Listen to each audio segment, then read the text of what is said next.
not in a good position. You don't have the cards right now. Trump and Zelensky's White House spat. Bullying or great statecraft? Hello there, you awakening wonders. The world of politics has altered and changed because now we have WWF-style spats and heel conduct live in the White House. But perhaps behind the hyperbole and bellicosity, there is an emergent statecraft that's actually far better than what's being proposed by Trump's liberal detractors. Let's remember that, in a sense, any Russia-United States conflict has to be viewed through the lens of the Cold War. That's why we're using this source from Responsible Statecraft. This is the writing of Jack F. Matlock Jr., a career diplomat who served as a senior director for the European and Soviet affairs on President Reagan's National Security Council staff. He actually translated the conversations between Khrushchev and JFK during the time of the Cuban Missile Crisis, in addition to attending the negotiations between James Baker, who was working for Reagan, and Gorbachev's team that brought about the initial deals which have been breached by US involvement in Ukrainian politics. This is some brilliant insight and framing for that now infamous meeting. First of all, though, let's look at that meeting and simply enjoy politicians doing in public something that we've long suspected they do in private: bicker and argue. This thing over with. You see the hatred he's got for Putin. It's very tough for me to make a deal with that kind of hate. He's got tremendous hatred. And I understand that, but I can tell you the other side isn't exactly in love with, him either. So Trump did pause as if to say, oh, look, he's just said there, I'm slightly embarrassed, exactly in love with him, this little guy. Remember him? Dickie Piano guy? I'm aligned with Europe. I want to see if we can get this thing done. You want me to be tough? I could be tougher than any human being you've ever seen. I'd be so tough. Ever seen? I'd be so tough. I mean, even that kind of rhetoric. Trump's been through all of them court cases, all of those accusations, all of those convictions. There he is, leader of the free world. You can't deny his fundamental fortitude. This perspective, though, from John F. Matlock is worth exploring in the context of a brilliant spectacle, an excellent piece of online entertainment that may yet lead to Armageddon. Listen to this. Anyone interested in peace rather than the threat of nuclear war should be congratulating President Trump. After all, if the war does end and Russia is brought back into cooperative economic relations with Europe and the United States, everyone will benefit. If the war and the attempted isolation of Russia continues, all will suffer, and cooperation to deal with common problems such as environmental degradation and mass migration and international financial crime will become impossible. Matlock reiterates, I say this not as a Trump supporter. I did not vote for him and have been critical of most of his moves, but in regard to the war in Ukraine and relations with Russia, I believe he's on the right. The path to peace and the path to prosperity is maybe engaging in diplomacy. We tried the pathway of Joe Biden of thumping our chest and pretending that the President of the United States' words mattered more than the President of the United States' actions. So Vance and Trump claim that it was Biden that was engaging in chest beating and tub thumping. I think, as JD just said, chest thumping. Nevertheless, both sides claim that it's the other side that's engaging in histrionics and theatrics. That in itself is curious. Yes, but after that, he broken this ceasefire. He killed our people, and he didn't exchange prisoners. We signed the exchange of prisoners, but he didn't do it. What kind of diplomacy, JD, you are speaking about? What do you mean? I'm talking about the kind of diplomacy that's going to end the destruction of your country. Yes, but if you Mr. President, with respect, I think it's disrespectful for you to come into the Oval Office and try to litigate this in front of the American media. Right now, you guys are going around and forcing conscripts to the front lines because you have manpower problems. We've all seen videos of Ukrainian men and women being conscripted and dragged to the front lines. And to the point of diplomacy and the true origins of this war, consider this. President Zelensky, French President Emmanuel Macron, and British Prime Minister Keir Starmer, among others, have objected to Trump's plan to negotiate with Russia first, then bring in the others. Actually, bilateral talks between the US and Russia make sense. Former Secretary of Defense Lloyd Austin let the cat out of the bag when he observed that the purpose of supporting Ukraine was to weaken Russia. We want to see Russia weakened to the degree that it can't do the kinds of things that it has done in invading Ukraine. This is something that was never overtly stated at the advent of the war, but was clear to anyone with common sense. The United States imperial powers that are not representatives of the American people, but globalist forces, wanted to weaken Russia and China and were willing to piggyback on the Ukrainian cause in order to achieve those ends. Lloyd Austin did indeed let the cat out of the bag when he said we want to weaken Russia. Occasionally someone like Lindsey Graham will say something, oh, well, that's what it's about, really. So in a sense, when you look at this White House spat, all that's happening is matters that are typically clandestine are being made public. That which is esoteric is being made exoteric. We're getting access to stuff that normally we wouldn't get access to. Does that mean that Trump and Vance are beyond reproach and don't have their own agenda and plan? Well, presumably they do. But what it also means is that the liberal detractors and Democrat and leftist critics have no real firm ground upon which to stand. Because this war has complex origins, there was no moral authority in America's initial support, and we were being led into a greater and greater and more dangerous conflict without recourse, conversation, and certainly without consultation of the American people who are funding it. Here's how Matlock unpacks the actual history of this. Matlock! This is exactly the procedure used by the first Bush administration to negotiate the unification of Germany. In 1990, the United States first engaged in bilateral talks with Soviet leader Mikhail Gorbachev before referring the agreements to the other four parties involved in German unification: Britain and France, because of their rights in the agreements that ended World War II, and the two German states directly affected. The other parties were kept informed of these negotiations as they progressed and all accepted the outcome. And do you think that it's respectful to come to the Oval Office of the United States of America and attack the administration that is trying to prevent the destruction of your country? Let me know in the comments and chat if you were watching that live in some way, because I feel like if I was watching that live, I'd be like, what? What? Because normally you watch those things, don't you, when it's like a president sat by a fire or whatever. So this is just sort of boring and staged. And this might be staged to a degree. I can't imagine that Vance and Trump and their advisors didn't talk through their strategy and the likely outcome. In fact, it seems like a deliberate attempt to bring into public the Zelensky that Trump has long claimed he knew as someone who's difficult to negotiate with and difficult to bring to the table when it comes to peace deals. Here, Matlock gives us some insights into the early negotiations with Gorbachev when the Berlin Wall came down, which is obviously an epochal moment in the Cold War, the repercussions of which are probably still being felt, particularly in the Ukraine-Russia conflict. As a participant in these negotiations, I can testify that assurances were given to Gorbachev orally by the American Secretary of State James Baker that NATO jurisdiction would not move to the east if the Soviets agreed to let East Germany join West Germany on conditions specified by West Germany. Soviet approval was required because of the agreements that ended World War II. Declassified documents now available now show that British Prime Minister John Major and also that of West German Foreign Minister Hans-Dietrich Genscher gave similar assurances. In fact, it had been Genscher's idea. NATO was set up initially in response to the Warsaw Pact, the Eastern Bloc alliances that coalesced around the Soviet Union. Once you have no Warsaw Pact, why do you even need a NATO? Could your health issues be being caused by an invisible enemy? I don't mean the ghost of Adolf Hitler. I mean actual parasites getting inside you and messing with your shit. I was digging into parasite cleanses when I came across this doctor. I don't mean that in a filthy way. What are the main differences between ivermectin and fenbendazole? These are two anti-pathogens used to treat parasitic infections and other similar types of conditions. They are used quite often in the oncology world to treat cancer.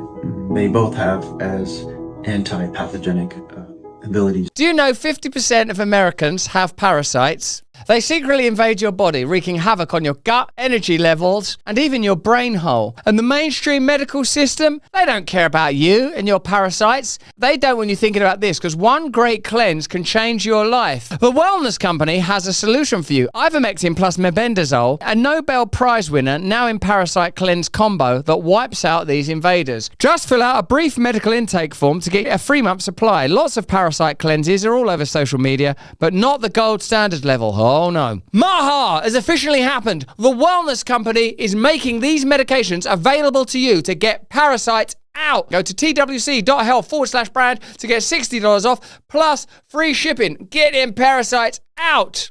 It is these assurances to which President Vladimir Putin refers repeatedly as broken promises. Although they were not formalized in a treaty, they were promises and they have been broken. Putin is neither lying nor engaging in baseless propaganda when he says so. It's often alleged that Russia has nothing to fear from NATO because it's purely a defensive alliance.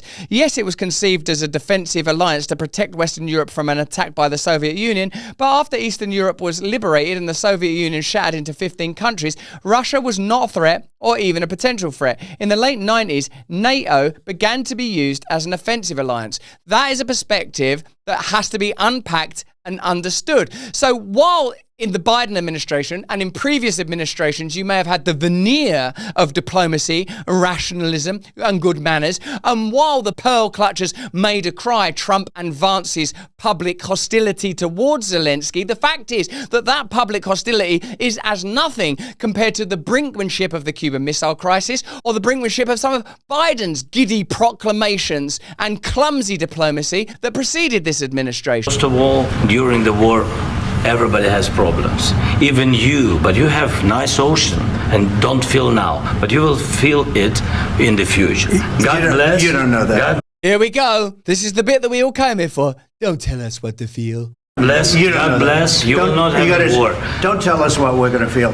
We're trying to solve a problem. Don't tell us what we're going to feel. I'm not telling you. Because I'm you're in no answering on position this to question. dictate that. That's Remember exactly what this. you're doing. Not You're in dictate. no position to dictate what we're going to feel. You We're will- going to feel very you will good. feel influenced. We're going to feel very I'm good and telling very you, strong. You will feel influenced. You're right now not in a very good position. You've allowed From the yourself very- to be in a from very the bad very position, beginning and he of the happens war. to be right about From it. the very beginning of the war. You're not in a Mr. good Brown, position. I was You don't have the saying- cards right now. With us, you start having not cards. playing But cards. right now, you I'm don't. very You're playing serious, cards. Mr. President. You're I'm playing very cards. serious. You're I'm gambling the with the president lives in of war. millions of people. Hey, serious. Look, all right, I've made a misstep. What if I play the piano with my dick? Will that cheer you up? 1 second. Someone get a piano. 1 minute. 1 minute. Get a piano. Get the piano. Think You're gambling with World War III. what you're You're speaking gambling about. with What you're World speaking War about. III. And what you're doing is very disrespectful to the country, this country, I'm that's with all backed respect to you your far country. more than a lot of people said very they respect. should have. Have you said thank you once? That's where it gets domestic, isn't it? Have you even said thank you? Do you know that your mother and I have been through hell for you? Let me go and get the letter from the principal. Get the letter. Like, it's become so sort of raw and human and recognizable at that point. And I feel like that's what the elitists object to most. It's not the particularities of the geopolitical conflict. It's that the vernacular has descended into the vulgarity. It's the vulgare that they fear. It's you and me and our accents and our energy and our priapism and our willingness to fight and breathe and die and to make love and to be human. They, the elites, don't like Trump, this sort of living, vibrant, throbbing chauvinist. They don't like Vance, Catholic, simplistic, hillbilly elegy. They want the bureaucrats and the nasal speakers. Oh, no, you're not supposed to do that. How about that? I did an AIDS test for justice. They want it to be bureaucratic. They want it to be banal. They want it to be sterile because they're anti-human, even while they claim to be pro-life. And hey, on the subject of pro-life, what is it that they are? This A lot entire of meeting? times. No, in this Even entire meeting, today. have you said thank Even you? today. You went to Pennsylvania and campaigned for the opposition in October. Offer some words of appreciation for the United States of you're speaking America about. and the president who's trying to save your country. Please, you think that if you will speak very loudly about the war, you He's can... not speaking loudly. He's not Yeah. speaking loudly. Your country's Can I- in big can I- trouble. can I Wait a answer? minute. No, Can you've I done a lot answer? of talking. I like this kind of stuff. Look, you know, I know Ukrainian people. I think it's terrible, this war. This war should end. But the delight that I feel is the delight of exposure, of so much nonsense, of so many, if you think of Condoleezza Rice talking about pipelines. The Russian economy is vulnerable. 80% of Russian exports are in oil, gas, and minerals. Over the long run, you simply want to change the structure of energy dependence. You want to depend more on the North American energy platform. You want to have pipelines that don't go through Ukraine and Russia. For years, we've tried to get the Europeans to be interested in different pipeline routes. It's time to do that. The kind of catharsis and purge that Trump provides is like the sort of joy of like defecating out an almighty dump after like the constipation of the Biden era, the constipation of Keir Starmer, these clamped shut apertures of these tight asses, these constipated lying bureaucrats. We really all just needed a good shit in public. And that's what took place in the Oval Office. Your country is in big trouble. I know. You're not winning. I know. You're not winning this. You have a damn good chance of coming out okay because of us. Mr. President, we are staying in our country, staying strong from the very beginning of the war. We've been alone, and we are thankful. I said thanks You haven't in been this alone. cabinet. You haven't been alone. In this cabinet. We gave you, through I this said stupid president, $350 billion. You voted we gave for you your military equipment, and your voted men for are your brave, but they had to president. use our military. What about West? If you didn't have You our invited military me- equipment, you invited if me you to didn't speak- have our military equipment, Oh yeah, it gets good, doesn't it? Like $350 billion. But like, you might object to Trump's little shove there. But I don't know, man. In the end, it makes me feel like there's this sort of anti-human movement, that people don't like maleness. People don't like power at all. What are we? What are we supposed to be doing here? You know, Zelensky was lying when he said we've been on our own. They've not been. Of course, the suffering of the Ukrainian people is not comparable to the suffering of people that are funding the Ukrainian people's fight. But the claim that Ukraine is alone is disingenuous and dishonest, as well as diplomatically very foolish to make right at the heart of American power, where they have access to the facts and the figures. Anyone that's been following this conflict knows that billions has been spent on supporting Ukraine. Billions. And it's ridiculous to imagine that there isn't an agenda behind that expenditure, and that agenda, it's not humanitarianism. And anyone that claims it is ridiculous, asleep at the wheel, drunk on mainstream toxicity. this war would have been over in 2 weeks. In 3 days, I heard it from Putin. In 3 days, this is something Maybe new. less. In 2 weeks, of course, yes. It's going to be a very hard thing to do business like this. I Again, tell you. just say thank you. It's really weird, isn't it? Because it goes from a real top-line conversation about geopolitics to the most basic human interactions, and makes me recognise that we're always dealing with human beings and human emotions and the human spirit. It doesn't matter if we're talking about Armageddon or a spat over a parking space. The ingredients of a human being are absolute. So if you don't believe in God, that's a difficult thing to kind of reconcile, that these are human beings with human problems arguing about territory. It might as well be a parking space. In the end, if you don't believe in right and wrong and you don't believe in God, it's very difficult to navigate this. I said a lot of times to American people. Except that there are disagreements, and let's go litigate those disagreements rather than trying to fight it out in the American media when you're wrong.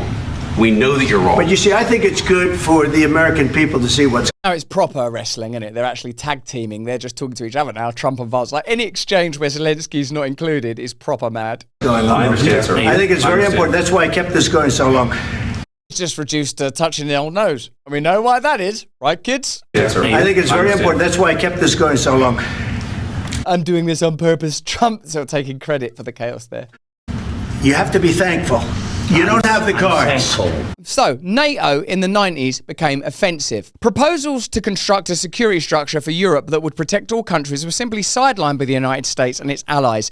None seemed to ask what they would do if the shoe was on the other foot and how they would react to the prospect of military bases by a hostile alliance. Remember that this begins with Russia trying to protect their sovereignty, which is definitely affected if Ukraine becomes a NATO partner. It amounts to a hostile alliance on their borders. Would America tolerate that? Let me know in the comments and chat. If American behaviour throughout its history as an independent state is any guide, the prospect of military bases controlled by a foreign power near its borders, in fact anywhere in the Western Hemisphere, has been a casus belli if not removed. Bellicose. Oh. The Cuban Missile Crisis of 1962 provided an illustration of how the United States reacts to a perceived threat from abroad.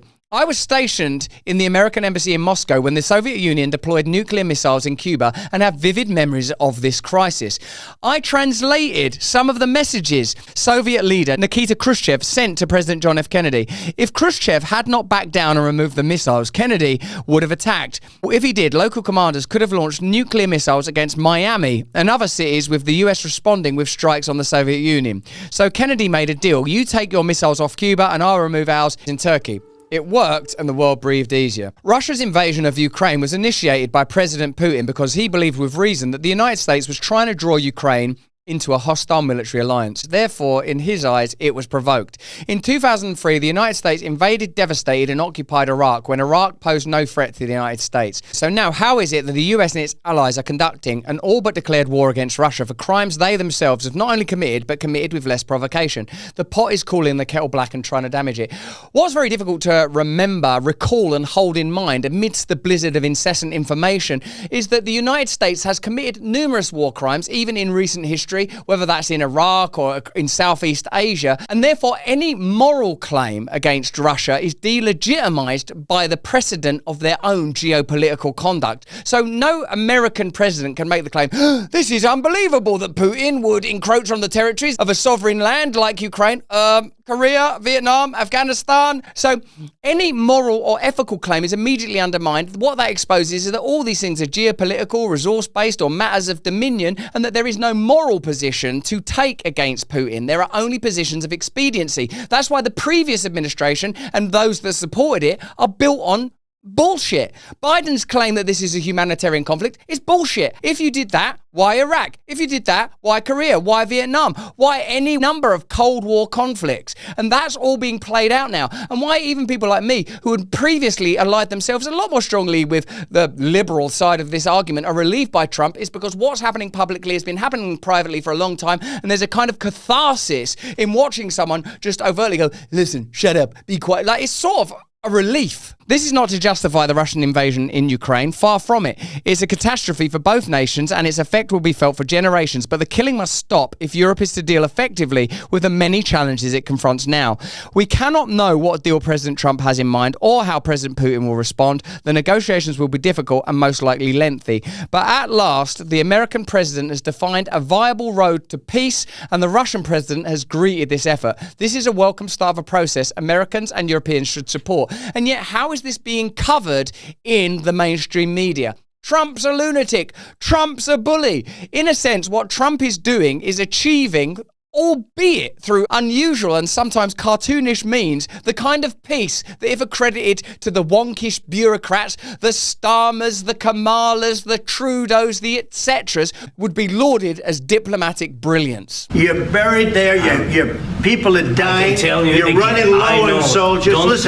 You're running low on soldiers. It would be a damn good thing. And then you tell us, I don't want a ceasefire. I don't want a ceasefire. I want to go and I want this. Look, if you could get a ceasefire right now, I tell you, you take it so the bullets stop flying and your men stop getting killed. Of course, we want to stop the war. But you're saying you don't want a ceasefire. But I said to you, I want a ceasefire. With guarantees. Because you'll get a ceasefire faster than an agreement. Ask our people about ceasefire, what they think. That wasn't with me. For you what that wasn't with me. That was with a guy named Biden, who was not a smart person. That was with Obama. It was your president. Excuse me. That was with Obama, who gave you sheets, and I gave you javelins. Yes. I gave you the javelins to take out all those tanks. Obama gave you sheets. In fact, the statement is Obama gave sheets and Trump gave javelins. You got to be more thankful. You got to be thankful for them javelins, not sheets. This is a different kind of politics. We have to acknowledge that. But for those of us that are not organic Trump supporters, let's say, to contrast this kind of public communication with Keir Starmer's boots on the ground, planes in the sky, AIDS test down the dicky hole. What's preferable? Who do you think's more likely to bring about peace? Under whose leadership do you think less people are going to die? Because let me tell you, you don't have the cards. With us, you have the cards. But without us, you don't have any cards. One more question to Mr. Vice President. I'm sorry. It's going to be a tough deal to make because the attitudes have to change. Since the making of this video, Ukraine have said that they are willing to renegotiate a peace deal. And of course, even if you think that Trump's methods and measures are vulgar, the impact appears to be more effective, particularly when compared to the neutralized, posturing emptiness of the bureaucrat class that preceded him. But that's just what I think. Why don't you let me know what you think in the comments and chat? Remember, Monday, Tuesday, Wednesday, Thursday, we stream live. Join us on Rumble Premium. Use the code below and support us. More important than any of that, if you can, please stay free. Hey, thanks for watching. If you want to see more uncensored content where free speech can flourish, join our live stream. Click the link right here to watch the next video if you want to, or become a member of a growing movement. Download the Rumble app and you'll be informed every time we make a new piece of content. Stay free.